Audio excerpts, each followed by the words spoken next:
Okay, so we're going to start off with the very first part of the course, basic number and arithmetic.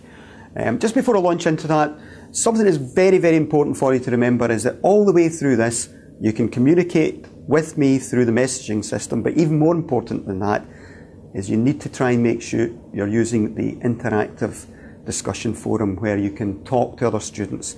There's a video that we do on this course that I hope you've looked at already, which talks about how you learn effectively. And if you're going to learn effectively, you have to start trying to explain what you're learning to other people. So when you go on the forum, make sure you're looking for other people asking for help so that you can try and help them. And in the process of you helping them, you're helping yourself. You'll become better. You'll understand what you're doing better. But let's get back to the basic number and arithmetic. Our number system is based on the number 10 because of these, right? We've got 10 digits, 10 fingers. That's why it's based on that. And we go up from 0.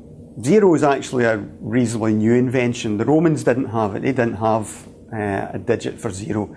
It was the Arabs that first brought that in. And we owe a lot of our number system and our arithmetic and our maths to the Arabic development of maths about a couple of thousand years ago. So what we're doing in this first section of the course is having a look at these 10 digits and how we can create numbers out of them, how we can make numbers. We're going to also look at how we add and subtract them. Very basic skill. We're going to look at something fancy called an integer. An integer is just a fancy word for what most people would refer to as a whole number. It's not quite the same. An integer is things like 1, 2, 3, 4, 5, 6 and so on, right? So to give you an example of what an integer is, I can have 3 people in this room with me, but I can't have 3.5, okay? I could have 3.5 apples if I wanted. I could have 3.5 cups of milk, all sorts of things like that, but I could only have 3 people because they only exist in integer values, okay? So I'm told anyway.